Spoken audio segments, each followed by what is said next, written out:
मुझको देखे हो जाए बेकाबू।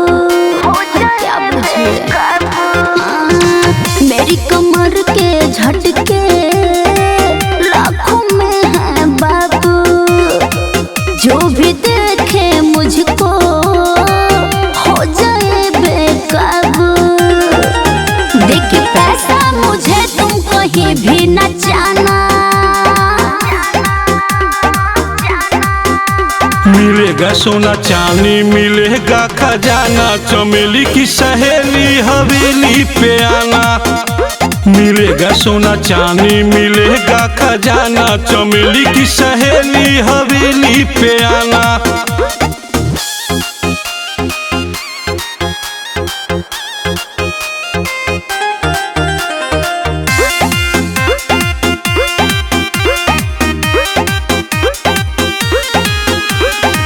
ऐसे चलाओगे जो उंगली कमर पे, आऊंगी मैं ना तुम्हारे घर पे।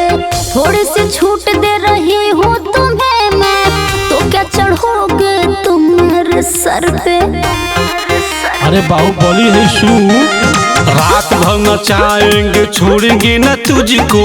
ऑल नाइट बेबी मदद समझो मुझको। ऐसा क्या देख के रोकड़ा तभी मुझको हाथ तुम लगाना। मिलेगा सोना चांदी मिलेगा खजाना, चमेली की सहेली हवेली पे आना। मिलेगा सोना चांदी मिलेगा खजाना, चमेली की सहेली हवेली पे आना।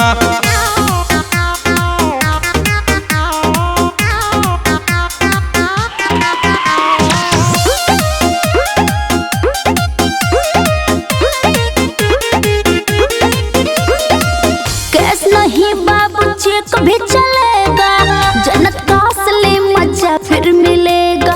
आज रात में तेरी दुल्हनिया बनूंगी, तू बोल क्या मेरा दूल्हा बनेगा।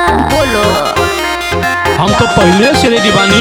लेके चलूंगा तुझे अपनी कार से, सेज भी सजाया हूँ फूलों के हार से। अच्छा अजय संदीप सुनो मेरे बाहों में आना। मिलेगा सोना चांदी मिलेगा खजाना, चमेली की सहेली हवेली पे आना। मिलेगा सोना चांदी मिलेगा खजाना, चमेली की सहेली हवेली पे आना।